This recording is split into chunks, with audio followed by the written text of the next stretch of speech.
All right, then we continue our rainbow body yoga sequence.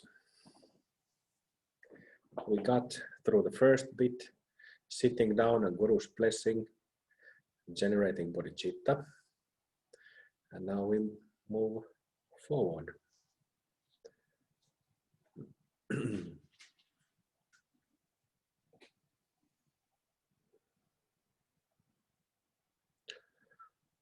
Both eyes open or closed are both fine, whichever you prefer today. Having said that, I always say for beginners, let's say that if you have practiced less than 3 years, to keep your eyes closed during tantric practices. You can perceive more easily with your body when eyes are closed. Okay, switch on the jewel, perceiving, seeing the body made of pure diamond, flawless diamond, just like in the shape of your form of your physical body. Completely transparent, has shapes, of course.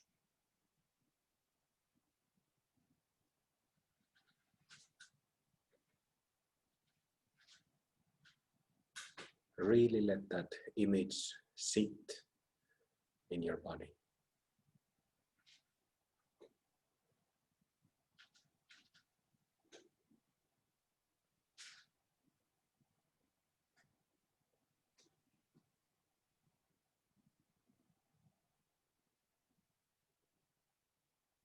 Like a statue made of glass or crystal or ice. We have a lot of ice sculptures up here up north.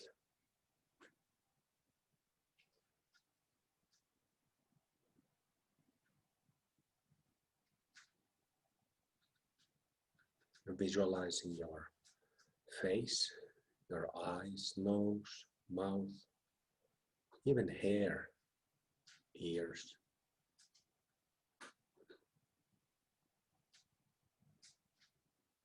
Throat, neck, sides of the neck, shoulders, upper back, chest,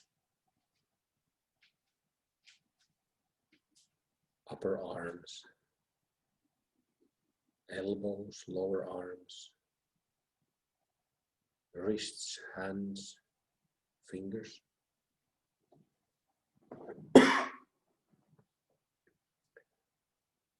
Midsection of the body,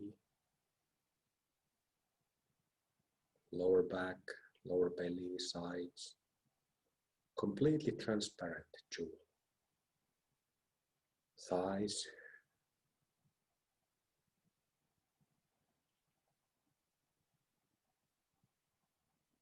knees, calves, ankles, feet, toes.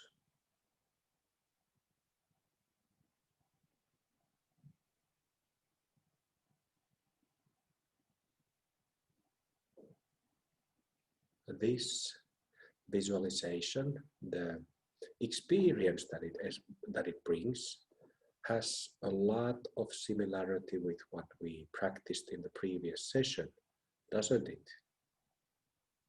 It establishes the same experience.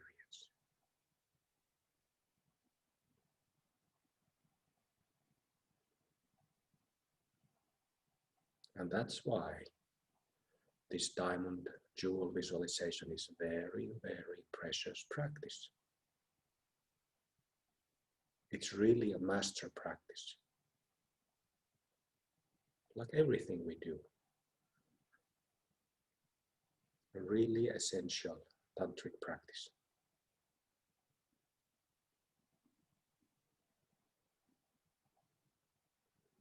Then intuit into your energy field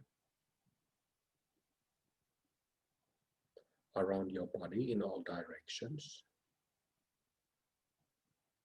Intuit where it is. Where is the outer edge of the aura?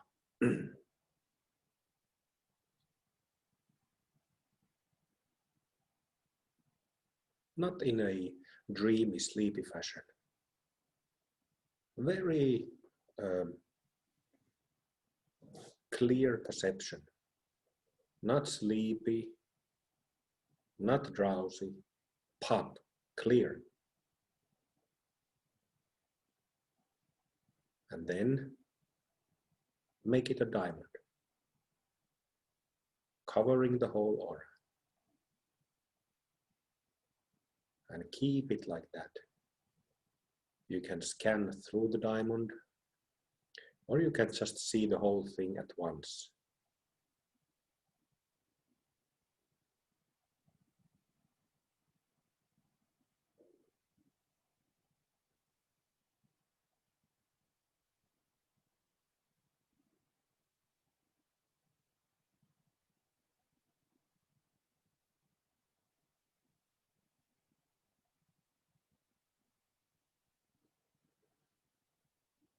You can really give emphasis.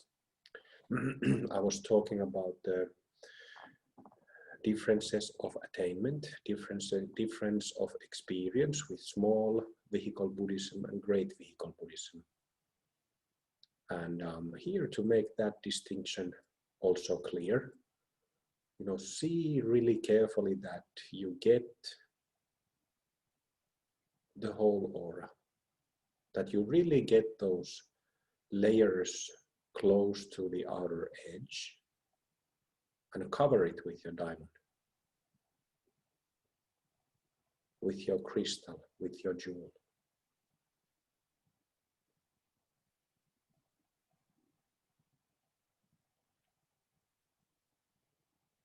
Cover the whole thing.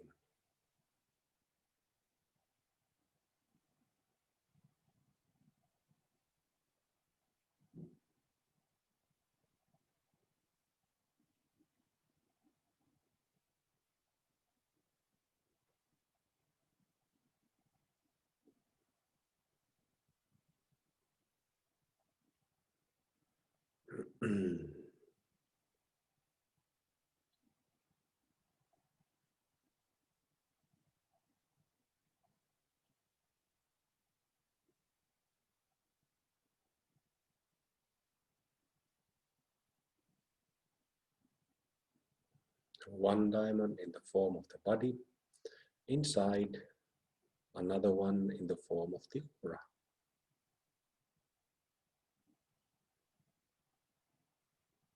You can even, to make sure that you get the whole aura included, you can make the aura diamond bigger. Let's say make it 1 meter, 1 meter more.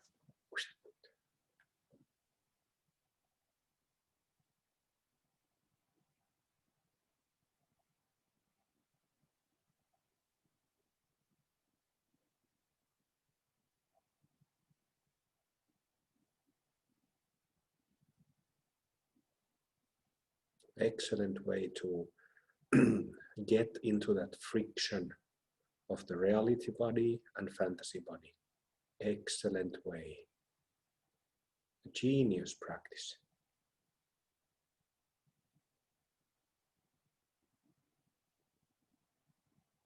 You only need to imagine it.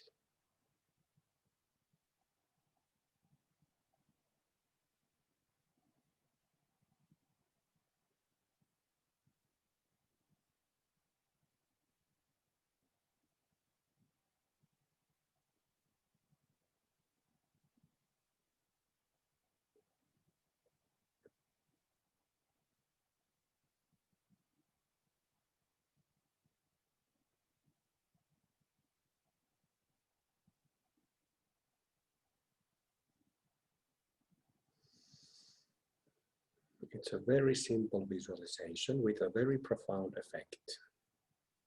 And to avoid confusion in regards to way how this should be practiced, it's a very, when you imagine that jewel, those two jewels together, body jewel and the aura jewel,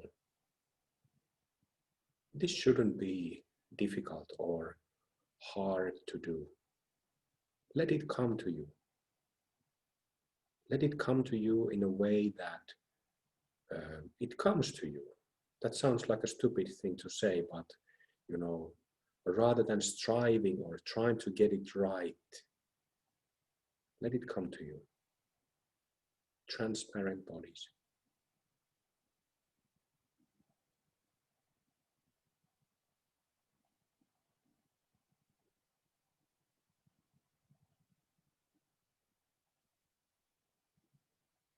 Then you can imagine that within this huge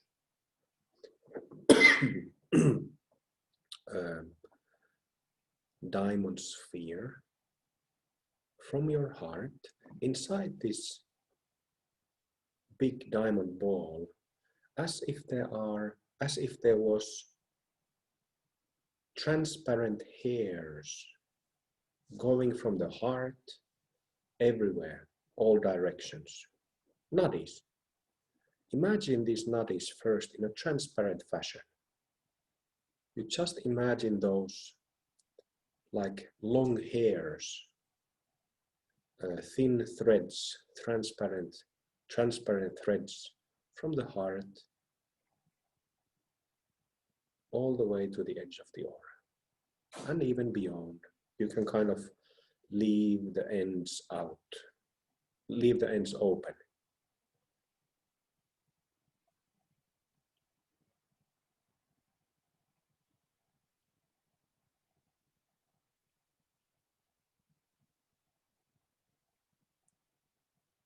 Mm.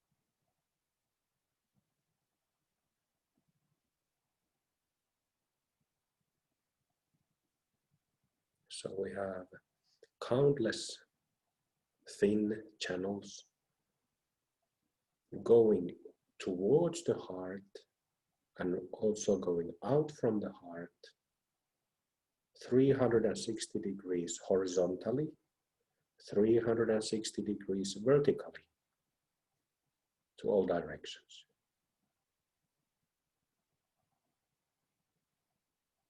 Reaching the edge of the aura in all directions.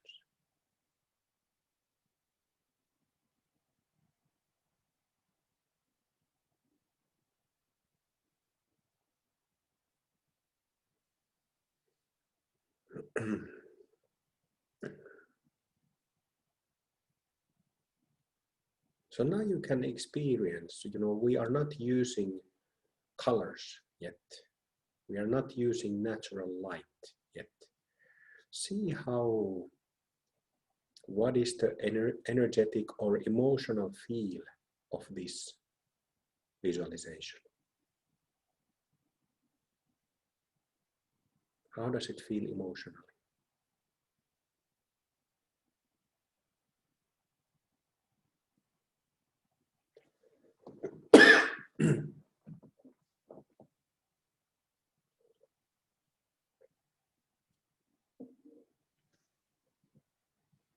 And then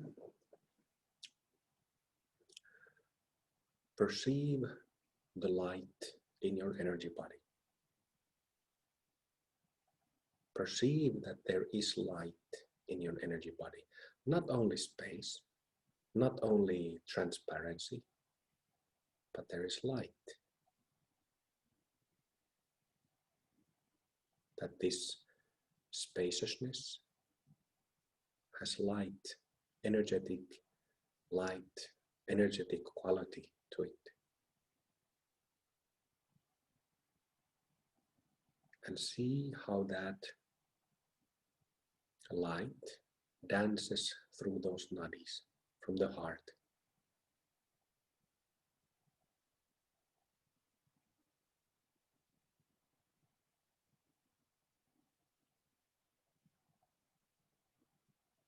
When you have a jewel and light, you get colors.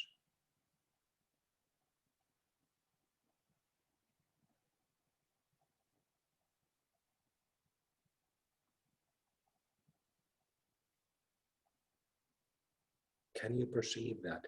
Can you perceive how this technique, this practice is originated?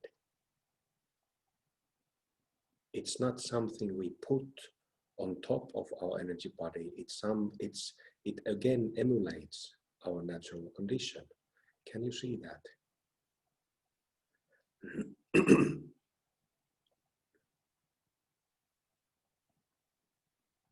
So we have all these images of gurus where their heart and head and the center line is shooting out rainbow lights from the heart.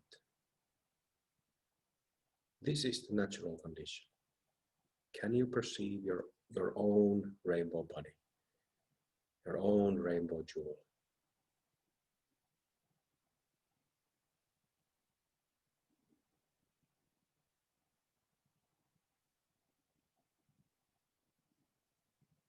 See if it comes to you, if it reveals itself.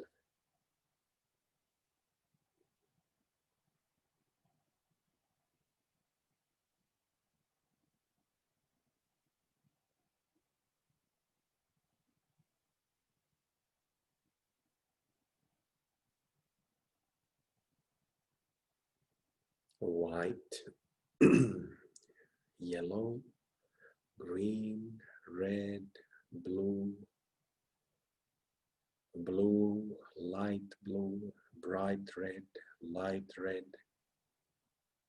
even pink, a bright green, light green, bright yellow, light yellow, white.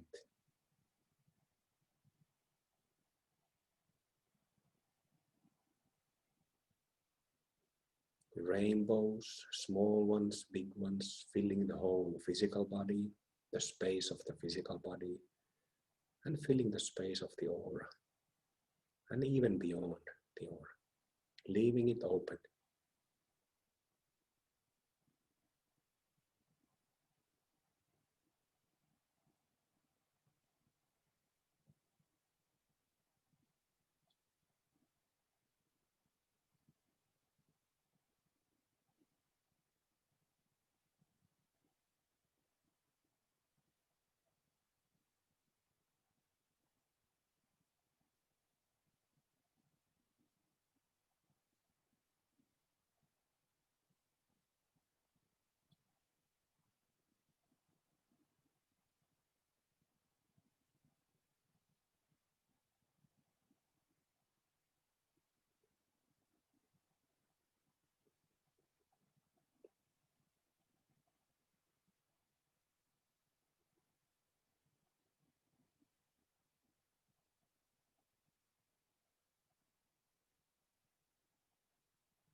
Try to notice something that you didn't notice before.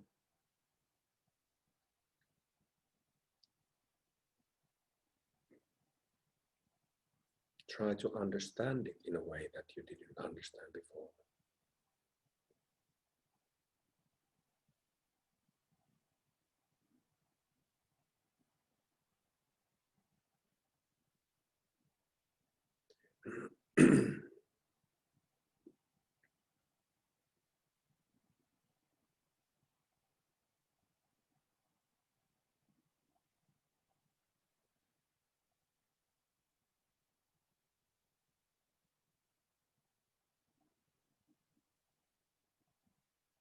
So we have, before we switched on the lights, figuratively speaking, we had only the transparent body of emptiness, Dharmakaya experience.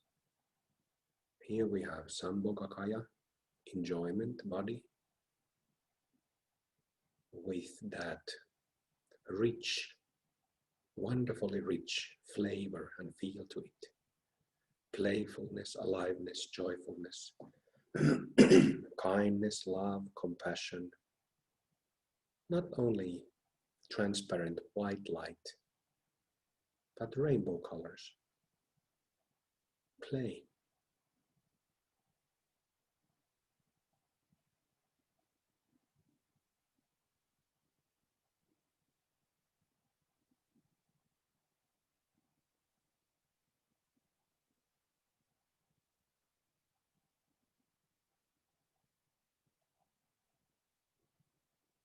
So you feel those 5 lights.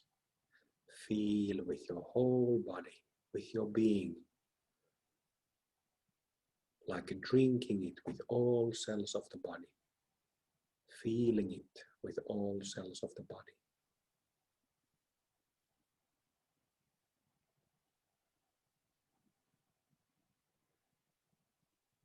Tasting sweetness, richness, colors, smelling it, hearing it, seeing it. When you're seeing it, that's a traditional Tagal practice, especially with eyes open. Drinking the light with the heart through the eyes. That's classic Tagal. But there are other types of Tagal, not only through the eyes. Sorry, if you're not familiar with the word Tagal, it's kind of a special thing with Dzogchen teachings that leads one to the rainbow body attainment of the 13th Bhumi.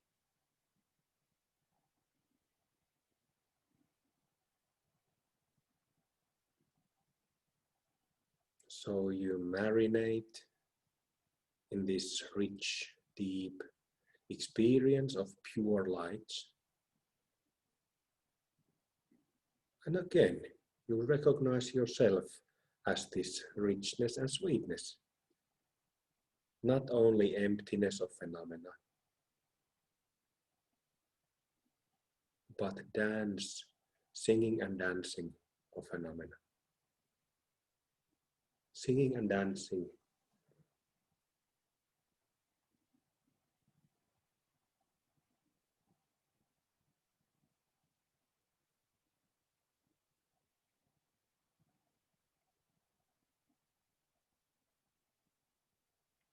I said I would mix in some trauma practice. As you are experiencing what you are experiencing now, ask yourself, are you safe or not? Is this experience safe?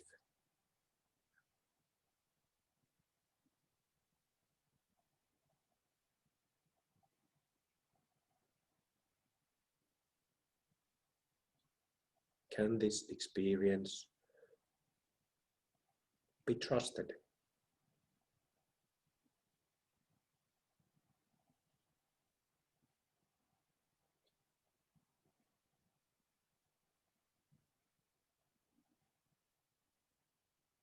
If there was a guard up, even in a subtle way, when that guard goes down because of the trauma guard, it becomes a more complete experience of our Buddha bodies.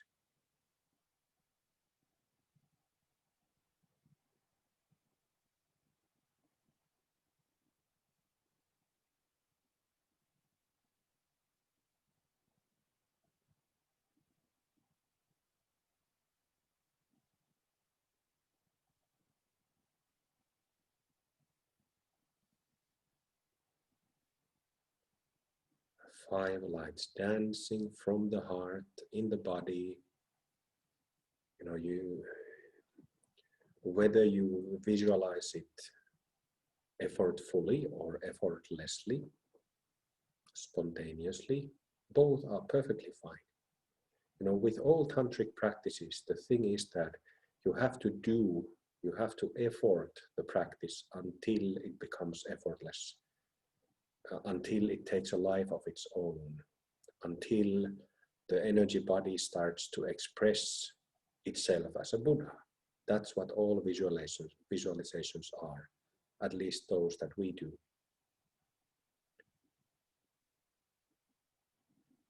So, you can visualize it very playfully, creatively. Small rainbows, big rainbows, 5 rainbows, 1,000 rainbows.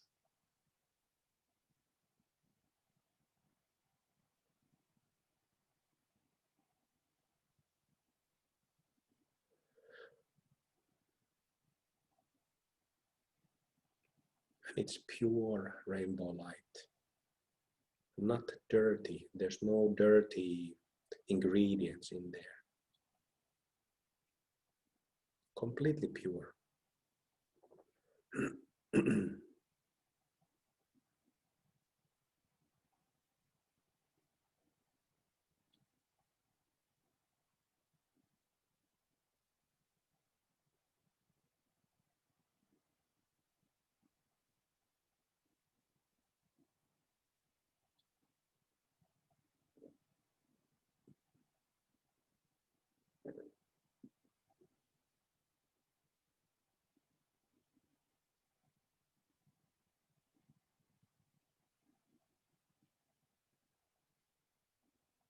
You can imagine that the body is one diamond and the aura is another diamond. Or you can imagine that the body space is filled with 10,000 small diamonds and the aura is filled with 50,000 small diamonds. And then the lights hitting those small diamonds. Whatever works for you. Whatever reveals the recognition.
And now that you have established the 5 lights and visualized it for some time, you can, if you haven't done that before, you can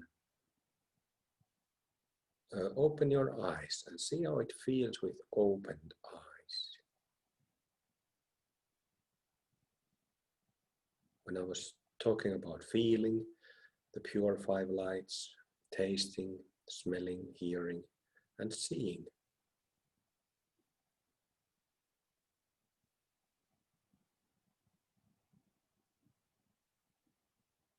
So what does it mean to see the five pure lights? It means that we are connecting with that energetic experience through the sense of vision as well. It's not seeing something special or watching at something special. It's recognizing that quality of love and kindness, compassion, purity, freshness, sweetness, richness with eyes. In exactly the same way as we can feel it through the tactile sense, through the skin. Here you are looking at it. Figuratively speaking, looking at it. Just connecting with that same energetic quality with the eyes. And that's it.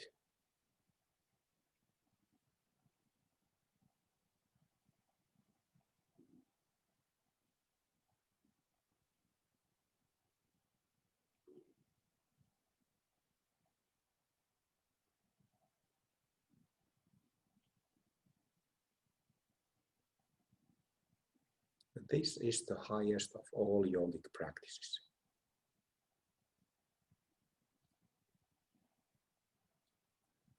Realizing the body of emptiness, Dharmakaya, takes us to the first stage of Buddhahood, 11th Bhumi, and then practicing this, recognizing the five lights, the energetic quality, the light quality of empty awareness, takes us a bit further to rainbow body,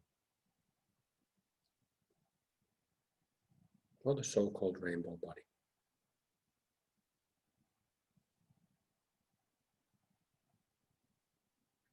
It feels good, doesn't it? Ah.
Now that you can continue eyes open or closed, however you prefer. Now that you hopefully have been able to have some recognition of both Buddha bodies. Let's think back about practices without doing the practices. Just like I was suggesting earlier, that we remember back into self-based reactions. Now, if you think of, in this experience, if you think of Guru's blessing or generation of bodhicitta, how do they feel like? How do the idea of doing those practices feel like?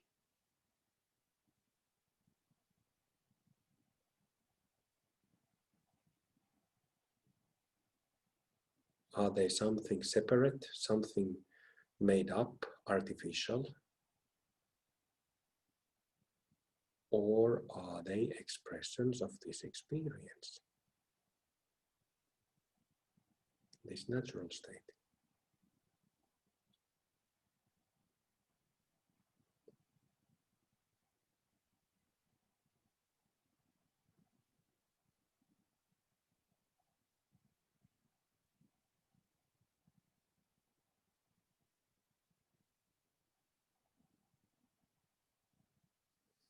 Same thing with rainbow jewel.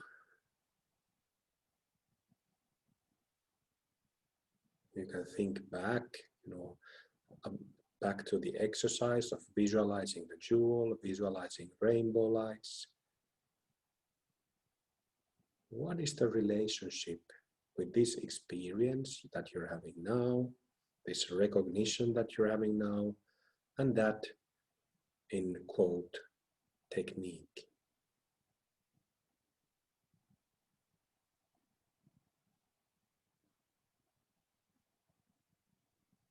And there's many practitioners who do not understand this. So they end up in confusion, not understanding what practices are.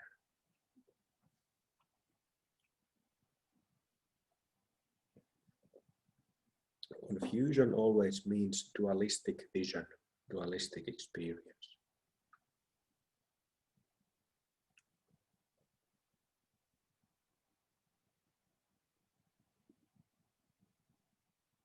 But really, practices are emulations. Emulations, like revelations of something that we already are. They are not something artificial and made up, like putting a piece of tape on your skin. That's extra, that's something that doesn't belong there. But emulation is something that emulates our natural condition,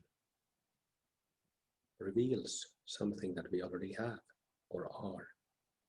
That is the whole point. No duality there, if you see it.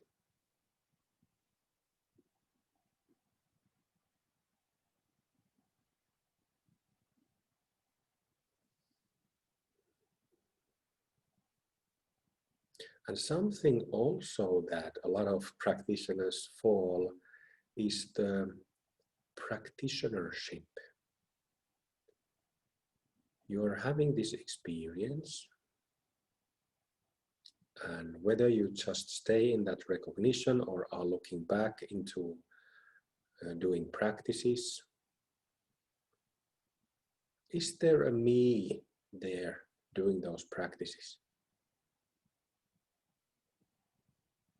Is there a me or an I who is performing, doing those practices?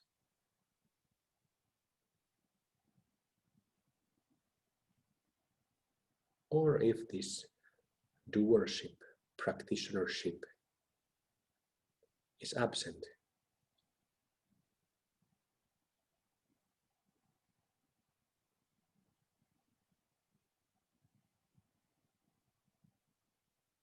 Emptiness of doership.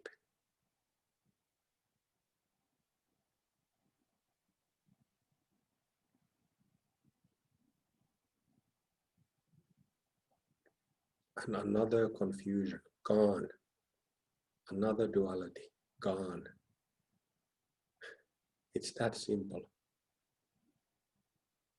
I was meaning to point out already the emptiness of the rainbow jewel visualization, but I forgot. But this is something, whenever you practice at home, in bus, in your car, in checking the emptiness quality, whether there is like a sense of doership, I-ness, me-ness, and if there is, looking at it, looking through it, seeing through it.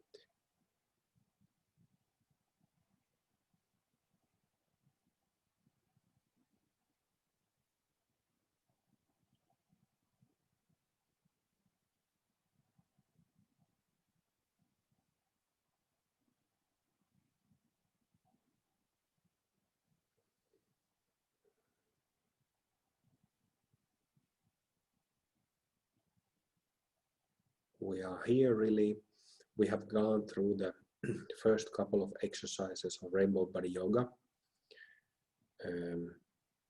carefully,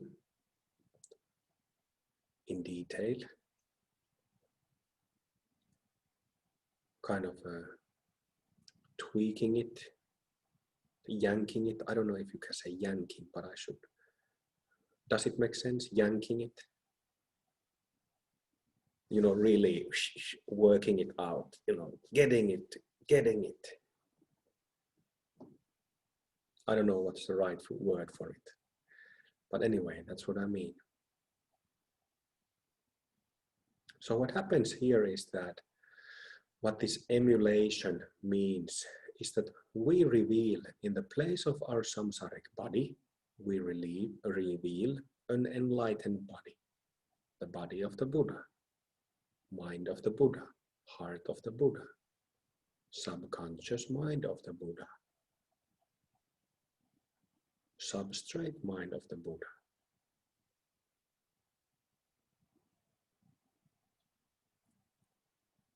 It is beautifully said in tantric scriptures that, when prana or vital energy courses through our energy body,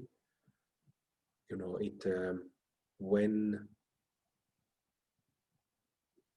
some self-based habits, self-based stains are there in the energy body, this prana becomes dirty.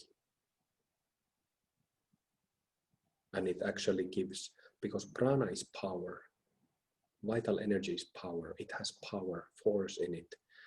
It boosts whatever is stored in the energy body. That's why we have fits of rage and anxiety and dark nights and the whole samsaric experience from beginning to end.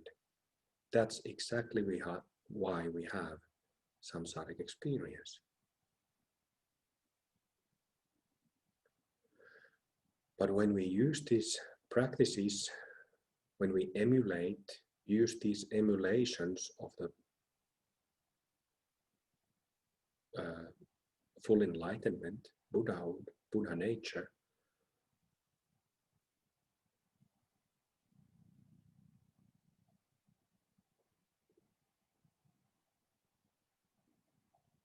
momentarily, what I was saying was about the prana, that it is said that like normal, common prana turns into wisdom prana, wisdom energy, when the mind is purified, when emptiness is seen.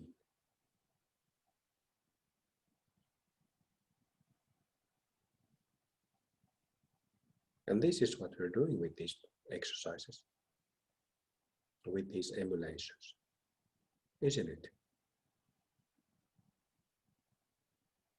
But not only emptiness, because Dzogchen takes it further than emptiness, to the 5 lights. Not only awareness as space, but awareness as light as well.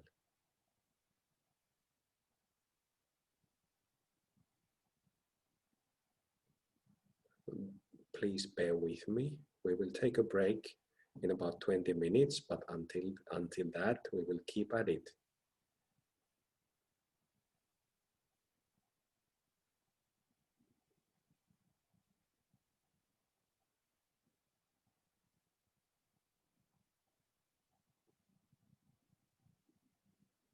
See how you feel. See how good and normal, grounded, sane, fresh you feel like. If you feel like shit, if you don't feel good, that's because something was stirred up because of what we did. That also happens. You know about this already. That also happens, and it should happen. But that passes. Samsaric experience comes and goes. As long as there is some seeds stored in our energy body.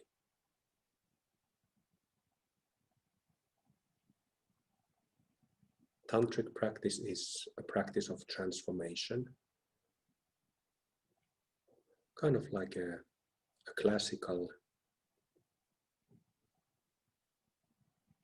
thing. What alchemists did was try to make gold out of stone or something, make something precious of something that is not precious. Here the same thing, it's transformation. Transforming all those self-based habits, reactions, and releasing that self-charge from memories, releasing those with these exercises.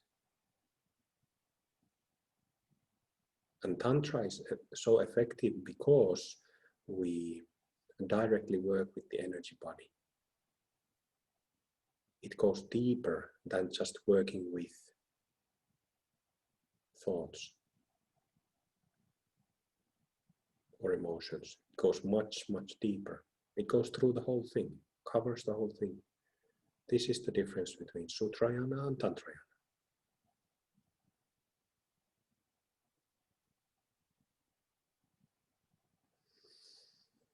You can close your eyes and relax. Relax, relax, relax. Completely.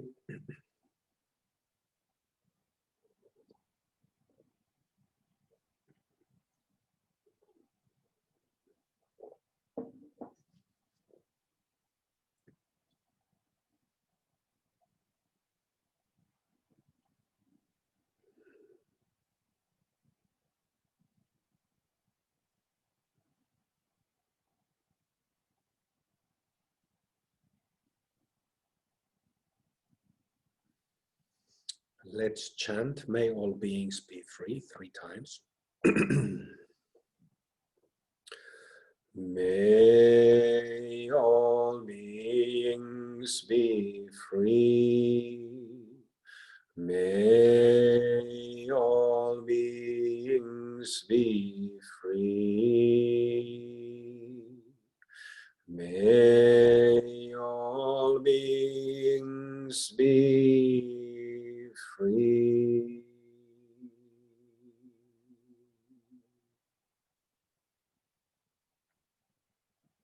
Release that prayer. Let go of it. Let that vibration spread.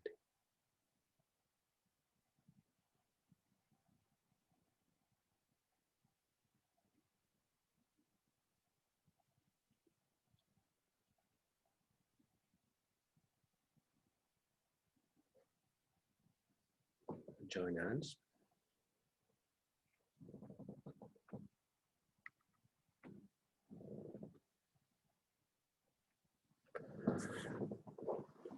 All right. Let's talk for a moment before the break. Feel free to comment.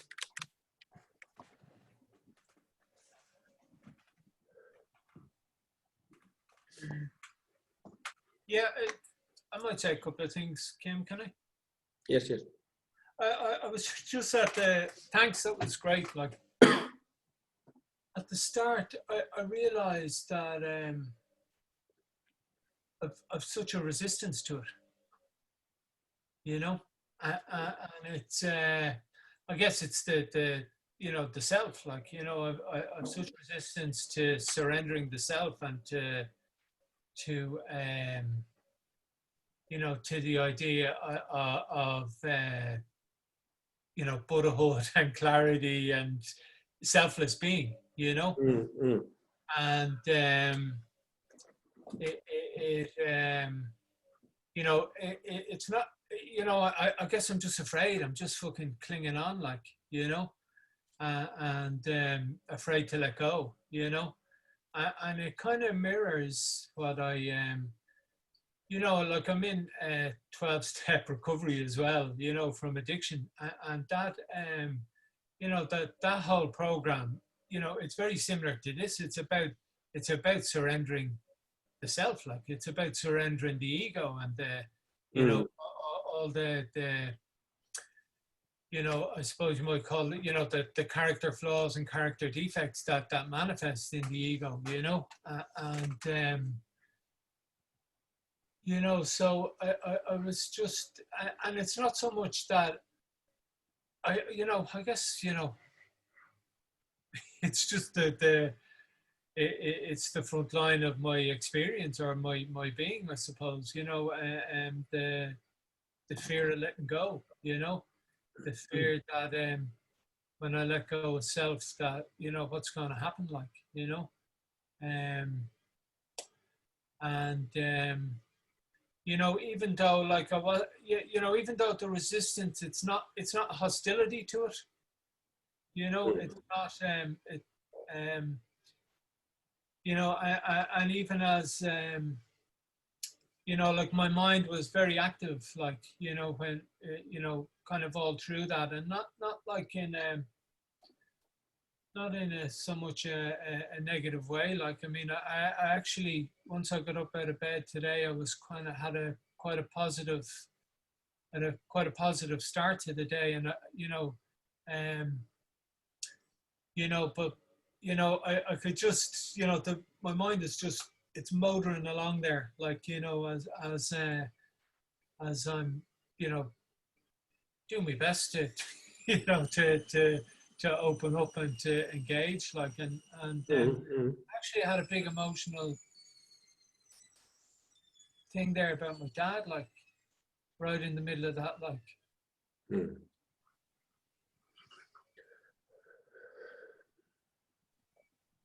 had a big compassionate understanding of him, you know, or a view of him that I didn't really see before, or that I resisted, I suppose. Do you know what I mean? And Mhm, it was quite mm, strong. It was very strong. mm. So Sounds really good, Connor. It takes what it takes, you know. It takes time, and all these experience, like the one you are describing, it's it's it's a good sign. Yeah, very good. thanks.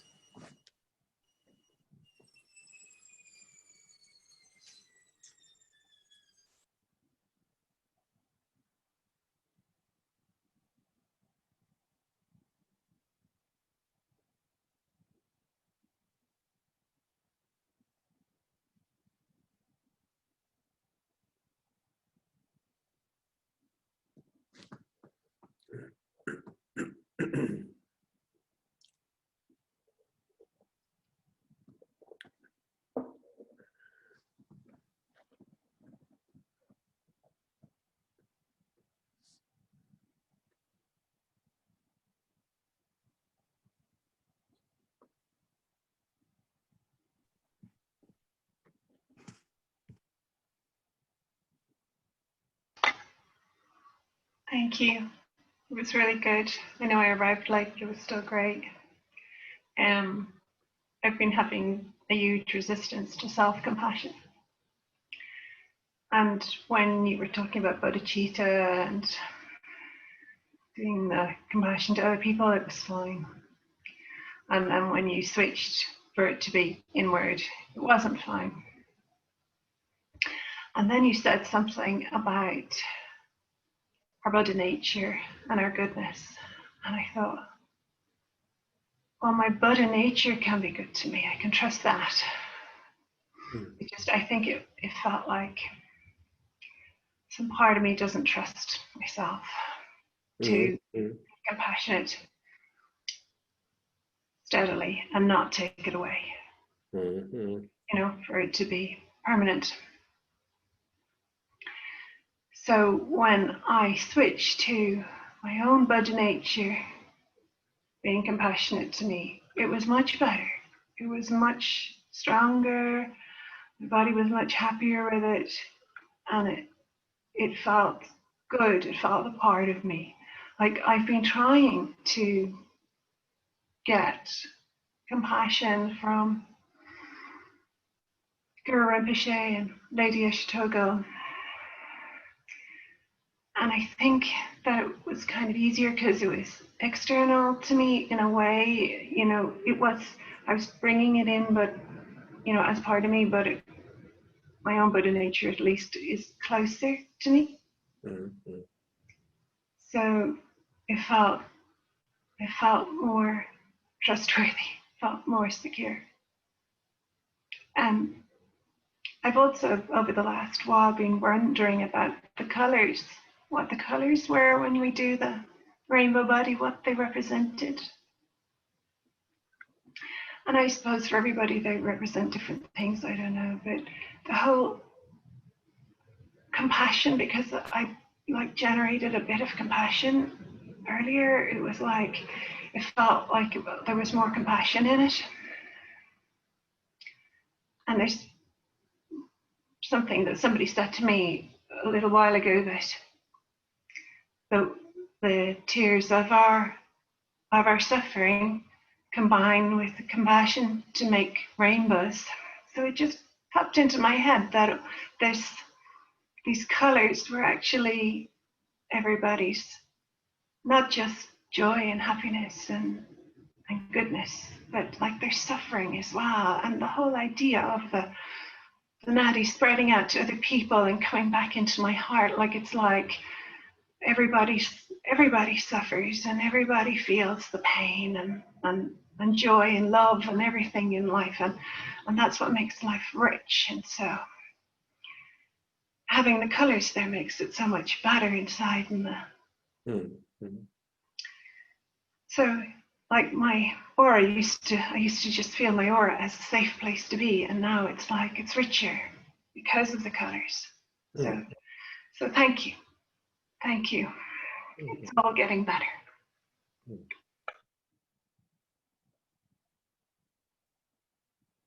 There is something, Connor used the word surrender at some point, and I think that, you know, in Tantra because there is the external guru, or who is seen as an external figure in the beginning, there is an element of devotion, loving devotion and surrender in Tantra. This doesn't really, in my experience, exist in Sutra, but in Tantra there is an element of loving devotion and surrender. And it is perfectly fine to view, in early stages of practice, to view this relationship with the guru or one's own Buddha nature dualistically, so that, you know, you can surrender to the Buddha within, or you can surrender to the guru. That's a dualistic positioning, and that's perfectly fine. And the reason why I say that is because we are in trouble, so we need some healing. And surrender is an excellent, excellent way of getting healed.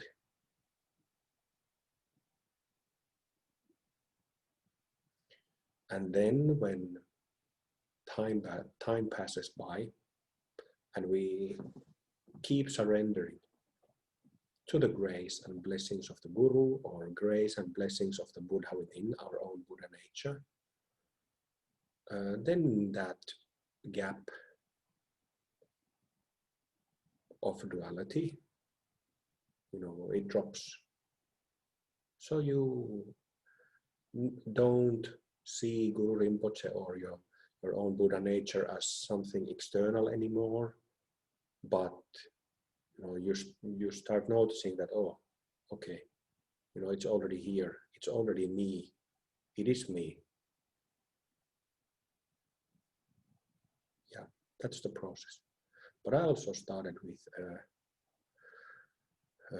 when I started practicing Guru Yoga and Tantra in a very dualistic positioning. But I kind of miss those days because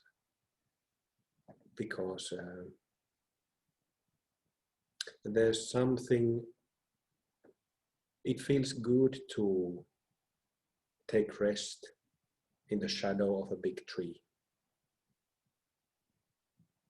Do you understand?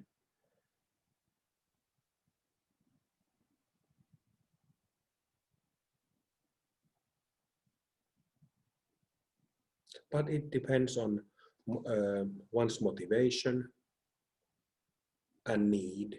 First of all, need what eventually gets us out from that shadow of a big tree.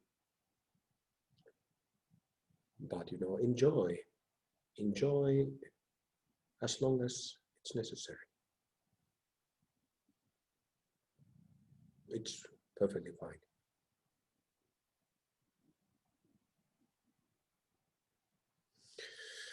Okay, my blood sugar is going low, and I'm sure yours also. So let's take a break for an hour and continue at 60 minutes, 6:30 p.m. EET. See you in 1 hour.